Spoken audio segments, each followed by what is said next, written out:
Welcome to the Commercial Real Estate Investing from A to Z podcast.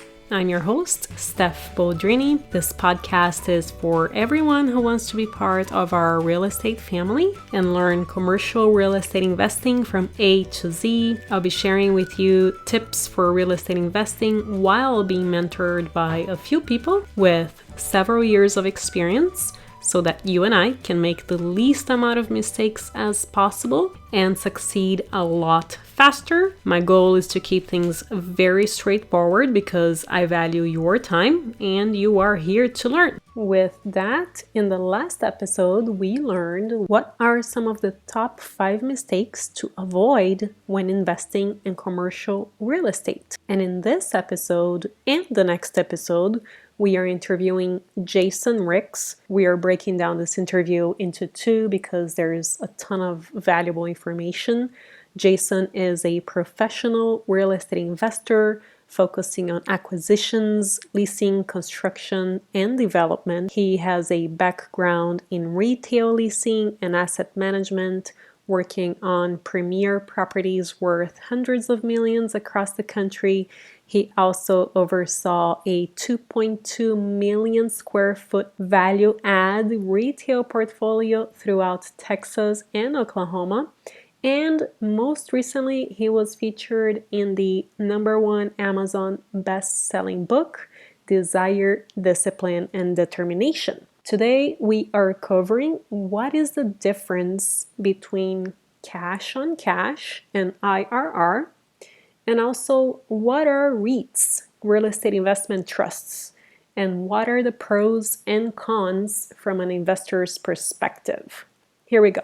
Jason, it is so exciting to have you here on the podcast. I was really looking forward to having you. You have a ton to share and to offer. Why don't you start by giving us a brief background and we'll jump into the questions. First of all, thank you so much for having me on. Big fan of your podcast and enjoy getting to meet you and talking about various different markets and shopping centers. And I know you're looking there on the West Coast to do some really fun things. So excited about potentially partnering in the future. But a little bit about me. Grew up in Austin and I got into the business at, let's say, the perfect time. So 2008, right? Fantastic. Everyone's hiring. People are doing deals. No, it was a real challenge. And I ended up interviewing with just about every commercial real estate firm under the sun in Austin. A lot of people throwing me offers of minimum wage and, hey, kids, see if you can come in here, cold call, and get a deal done. Ended up partnering with a company called Tarantino Properties, and we were a boutique firm. We had exposure in Austin, San Antonio, and Houston. And I really specialize as a broker in shopping centers, specifically like Class C and Class B shopping centers. Did that for 4 years, learned a ton about how to get a lease done, how to get listings, did some brokerage, did some tenant rep. So kind of really got acclimated in the business. And what was great is they threw me to the deep end right away. Here's a desk, here's a phone, go after it. It was a lot of fun, but I really wanted to, as I got older, kind of pivot my career and go into the asset management realm. And I ended up having an opportunity to work for a private investor, portfolio size that's pretty substantial. And he had about $3 million of NOI in a portfolio in Texas and Oklahoma. And so he was looking for some young guy that he could whip to death and work to death and to add value. And it was a lot of fun. So we ended up doing some really unique things. We would buy like really difficult shopping centers like a former Walmart that was vacated. So imagine 400,000 square feet of vacant retail space. We would chop it up and subdivide it, make the outside exterior look really pretty, work on lighting, parking lot repairs, exterior facade improvements. And we would end up leasing to a whole bunch of junior anchor and anchor tenants. And then potentially we would look at building what we call a build-to-suit on an out parcel, right? That's closer to the road. We would do freestanding fast food, drive-through restaurants. We would do 9,000 square foot buildings.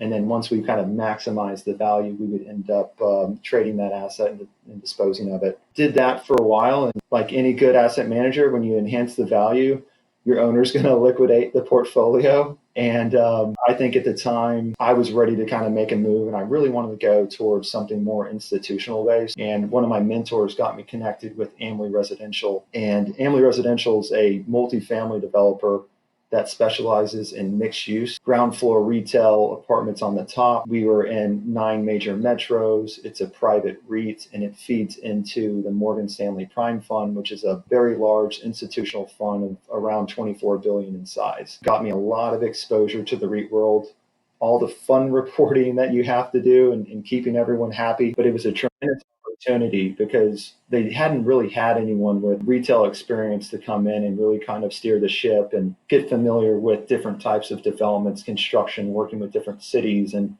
making sure that we can get the management and leasing just right from Morgan Stanley. And that's been really enjoyable ride, a great company, learned a tremendous amount. But ultimately where I'm going in my career now is more towards the general partner side or the GP sponsor side, and had a chance to interact with Michael Flight. And we recently decided to partner together. Could not ask for a better partner. I think you know Michael well. Yes. This guy, someone you could really look up to, and he's got a wealth of knowledge. He's been doing this for 30 years and couldn't be happier with that partnership and where we're taking it, and really back to my roots of value add shopping center investing. And so we're looking at kind of secondary and tertiary markets that have a good growth story and provide lucrative returns for LP investors. Such a diverse background in just 10, 11 years. Very impressive. One thing that caught my attention was when you guys were buying tenants that went dark, the big tenants. So what did you do with those big buildings? Were you subdividing them into smaller units? We were. We ended up buying, at the time, it makes sense on a per pound basis or a per square foot basis to go in with a group and buy 9 of their former regional supercenters at one time scattered the United States. And we would look at that. There's a whole bunch of CC&R issues when you have these giant Walmart centers. And so a lot of people try to stay away from them.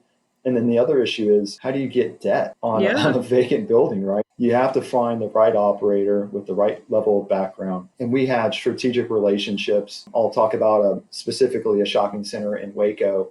We ended up carving up the space 4 different ways. So I ended up leasing a large chunk of space to Tractor Supply, Planet Fitness, and then a concept that's in the Southwest. It's called Dirt Cheap, which is just a discount retailer. We also leased the back end of the shopping center to a group called CSL Plasma. So that occupied the 300,000 square feet. And on top of that, we also were successful in working with the city and developing a 9,000 square foot pad where we were able to put Firehouse Subs, Bryant Dental, and a nutrition store. Truly courageous. If you can get that done, you can get anything done. I'll tell you, Stefan, we had so many awkward, unique situations. I had a shopping center that was built in the 50s, and it was in Del City, Oklahoma, which was a tough market. And the ceiling heights back then, the construction, the height of the ceilings were over 11 feet, 10 feet. Well, that's not big enough for a grocery store to come in there and do stacking, right? So what am I going to do with this thing? And my owner's like, get it leased, Jason. And so I'm like, okay, well, they need the ceiling height to be 16 feet.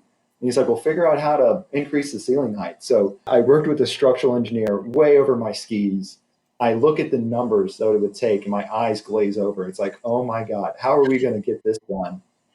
And so I knocked on the city's door, hat in hand, help me out. And we ended up, it was a great experience. We ended up negotiating a TIF agreement, which is just a fancy way of saying a tax abatement program over a period of 10 years, help us reinvest into the shopping center and let the mayhem, ensue on trying to literally raise the roof on a 50s building with all kinds of hazmat issues. It was a joy. I would like to talk a little bit about some of the financial side of the house and a little bit about REITs, just so our audience can understand what these terminologies are. And then we'll jump into the retail side, which I would love to hear more. So why don't we start with what is the difference between cash on cash and IRR? Both really common metrics that a lot of investors use when evaluating real estate. One of the beauties of commercial real estate or income producing real estate is the cash flow. Cash on cash is it's really ultimately a snapshot of the percentage return of your cash invested. Imagine, Stephanie, you invested $100,000 into a shopping center. In year 1, you got a cash flow check of $10,000. So what type of return is that on your investment? That's going to be a 10% cash on cash return. And this is usually quoted on a before tax basis. And what that does is that gives you a nice little snapshot of the initial return that you're going to get on your investment, which a lot of investors are curious about, especially when you evaluate this against, let's say, for example, a stock dividend or a coupon. And so that's one of the exciting things about commercial real estate is that cash on cash income producing. Now, where cash on cash gives you a nice snapshot, IRR, internal rate of return, gives you the full picture, the comprehensive picture. And the way that's done is if you own, let's say, a shopping center over a period of 5 years, you're going to have very different cash flows. And whenever you decide to sell the building, you're going to have a big chunk of sales proceeds. Well, how do you evaluate a return on your investment over a 5-year period, taking into account the time value of money? And that's what the IRR does. It gives you a nice picture of your yield. And a lot of times, investors will look at IRR, and it's primarily if you're looking like at an investment summary, it will be a pro forma, right? So it will say, here's my crystal ball, and here's where I think cash flows are going to be, and here's where I think we're going to end up going on an exit cap, and this is going to be the sales proceeds. And what's beautiful about it is it gives you an opportunity to evaluate it against other investment vehicles. And obviously, IRR could be before getting the property, when you're fundraising, getting the funds to purchase the property. That will be, as you mentioned, pro forma, meaning this is what we think your return will be over 5 years. And also, you can use IRR to show them your past experience and the returns that you have given your previous investors, correct? And those are real numbers. Yeah, those are real numbers. You hit the nail on the head right there. So a lot of times, and in the investment world, we kind of look at these IRRs on these pro formas and think, oh, that's what I'm going to get. Not always the case in private equity, but you're absolutely right. What you really want to look at from an IRR standpoint is the track record. And that's the beauty, because you never really know what it's going to be until you actually sell it. And that's the real number. Let's move on into what are REITs and what are the pros and cons of investing in a REIT from an investor's perspective. REITs actually came about in the 60s. At that point, only accredited investors were really engaged in commercial real estate. And so REITs actually allowed non-accredited investors to invest in commercial real estate. And this can be done in either debt or equity REITs. And these can either be private or public. And to qualify for a REIT, there are a lot of requirements, a ton of reporting. And I won't bore you with all the gory details, but I'll give you some of the highlights. So like 90% of its taxable income has to be in the form of shareholder dividends. And you have to invest 75% of your assets in real estate, cash, or US treasuries. And those are just a few. As an individual investor that's unaccredited, what's fantastic about REITs is it gives you broad-based diversification and exposure to commercial real estate. Plus, just like any other publicly traded stock, it's liquid, meaning that you can get in and get out very quickly. For any of your listeners that own a home, they know it's really challenging. Real estate is not a liquid asset. There's a lot that goes into selling it. And so there's a lot of advantages to having a liquid form of investing in the commercial real estate. Plus, you get exposure to investment grade assets with stable cash flow. And that's one of the beauties. Some of the cons that I talk about a lot with investors is, unfortunately, REITs don't offer much in the form of capital appreciation. So they're very, very dividend heavy focused. And those dividend checks that you do get from REITs are going to be taxed at regular income. So it makes a lot of sense to keep these in tax deferred accounts, like a retirement account, for example. And with the reporting you have to do, right? You have to have a big back of house shop.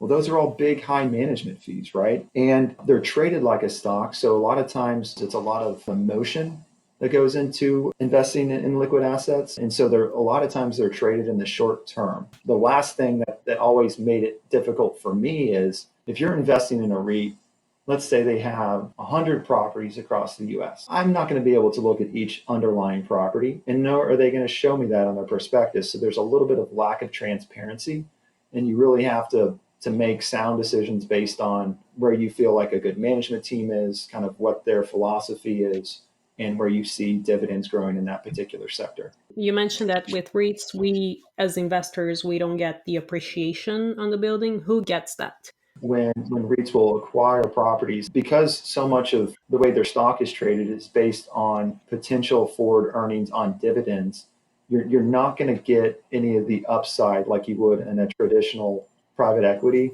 transaction. That gets filtered back to the REIT. So they're only required to deliver those cash flow dividends, and you really don't get the appreciation upside like you would if you were to invest in a private equity transaction. And one thing I wanted to also briefly discuss around REITs is when something does happen to the economy and investors want to immediately cash out, the REITs have to sell these properties in order to give the cash to their investors.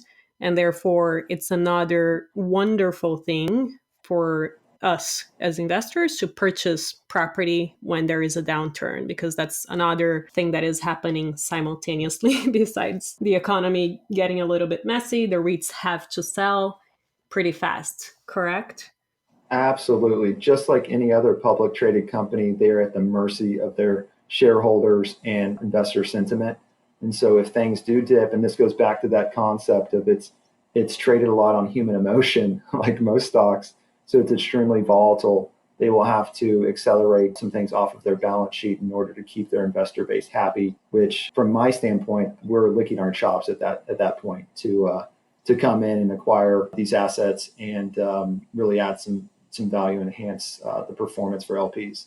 And within how long do they have to give the money back? Is it really fast? Is it within a day or a week? I don't know the specifics of how quickly it needs to turn. Most of these dividend checks are on a quarterly basis. Reporting is very strict, and traditionally it's done on a quarterly. Okay. We'll continue this interview in the next episode. Make sure to subscribe to our channel if you are finding this useful. And if you know anyone who would be interested in learning more about commercial real estate investing, make sure to share this podcast with them. And I will see you next time.